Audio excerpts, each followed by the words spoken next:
All India electricity consumers association AIECA सहबंधित जगतसिंहपुर जिला विद्युत उपभोक्ता मिलित मंच पक्षर मुख्यमंत्री उद्देश्य जगतसिंहपुर जिलापाल और एरसमा विडीओ को स्मारकपत्र प्रदान कर प्रीपेड स्मार्ट मीटर लगाइबा बंद, विद्युत शुल्क वृद्धि प्रस्ताव बातिल, विद्युत संशोधन बिल 2022 प्रत्याहार और निर्वाचन बेले सरकार देइथिबा प्रतिश्रुति समस्त घरोई उपभोक्ता 300 यूनिट मागणा विद्युत जोगाण, विद्युतर घरोईकरण बंद करने दाबी करा जायछि।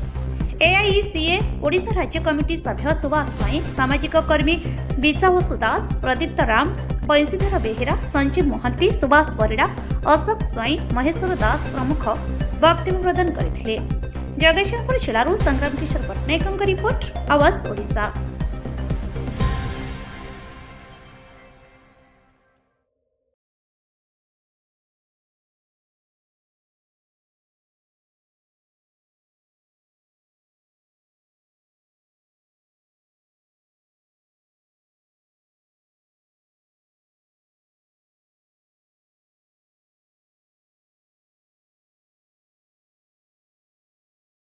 परिचयटा कह प्रदीप्त राम, सह संयोजक आम जिला विद्युत उपभोक्ता संघ। आज जो जिलापाल कार्यालय सम्मुखें आंदोलन कर कौन रही आभिमुख्य? आमर आभिमुख्य रही जे सरकार पर सरकार बदलुची एवं सारा देश में सारा राज्य में लोकंकर अवस्था जितेबाला दुर्विषह होची बंचापी खाद्य पदार्थ ठारू आरंभ कर समस्त नित्य व्यवहार्य द्रव्यर आकाश छुआ मूल्य वृद्धि घटी। सर्वनिम्न आवश्यकता शक्ति आवश्यकता इलेक्ट्रिसिटी तार मूल्य तारीफ सरकार बढ़े बढ़े चली। सरकार प्रीपेड मीटर बसैवाई जो घोषणा करिसेंती, शक्ति मंत्री निजे कहते प्रीपेड मीटर बसैबे बोली। कहा स्वार्थ रे कहते? गरीब लोक दे पारिबो प्रीपेड मीटर रे ठीक समय रे पैसा नदेले ता घर बिजुली काटी दिया जिवो। प्रीपेड मीटर रु पैसा सरिले इमिडिएट बिजुली कटि जिवो। छोट पिला घर गरम घर कौटी गरम दिन में केमिति लोक बंचे? आगामी खरा दिन आसूची। आमे सरकार को चेतावनी दौचु, प्रीपेड मीटर व्यवस्था प्रचलन बंद कर, प्रथम दाबी। द्वितीय दाबी होची इलेक्ट्रिक बिल बढ़ी पारिबो नाही, इलेक्ट्रिक बिल गोटे सर्वनिम्न मार्जिनाल रखंतु। आ तृतीय दाबी होची सरकार इलेक्शन मैनिफेस्टो देइथिला बीजेपी दल 300 यूनिट पर्यंत मागणा बिजुली। आमे दाबी करूचु, एमाने बहुत मिछ कहलेनी। 15 लाख टंका कलाधन दबु इत्यादि इत्यादि बहुत मिछ 100 मिछ कहते। यहाँ 101 मिछरे परिणत न हो।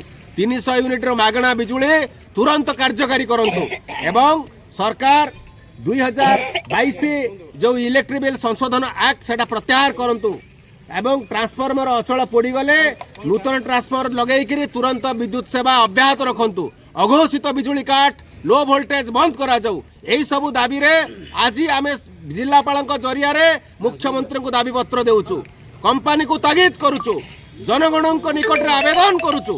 जदि सरकार तुरंत आमर दाबी पूर्ण न करती ताहले भयंकर परिस्थिति हम सारा देश राज्य रे जगतसिंहपुर रे विशेष करी समस्त विद्युत ऑफिस को ताला पकई दिया जिवो। ए आमर घोषणा। आपन परिचयटा विश्वावसु दास। आज जो आंदोलन कराई कौन रही उद्देश्य? विद्युत क्षेत्र गोटे अत्यावश्यक क्षेत्र। लोकं को एटा गोटे जनमंगलकारी राष्ट्र रे लोकं को सरकार गोटे सेवा हिसाब से जोगे देवा कथा, किंतु समग्र देशर विद्युत क्षेत्र घरोईकरण करी ताकू बड़ बड़ एकचाटिया पुंजीपति मान हाथ को टेकी दि जाए। हूँ प्रथम कथा। द्वितीय कथा हूँ स्मार्ट मीटर लगे प्रीपेड मीटर आगे आमे मासे विद्युत व्यवहार करूँ, तापर बिल आसूला आमे पेमेंट करूँ। बर्तमान आम टंका सरकार ऊपर रही आगे थिला आमे व्यवहार कले पैसा दो एवं जदि राति अधरे टंका सरी जाए विद्युत कटि तापर आहुरी गोटे मारात्मक व्यवस्था होती जे दिनर विभिन्न समय रे विभिन्न इलेक्ट्रिक शुल्क जो समय व्यवहार आपण बेसी करेंगे से समय बेसी शुल्क देवे। ये अत्यंत मारात्मक व्यवस्था। वर्तमान टाटा कंपनी सरकार पाखे दाबी करछि जे मोर क्षति होची विद्युत शुल्क बढ़ाओ। यही सब विरुद्ध रे एवं सरकार पूर्व भली विद्युत क्षेत्र को हाथ को नियंतु यही दाबी रे आमे आज ଦାବିପତ୍ର ପ୍ରଦାନ କରେ।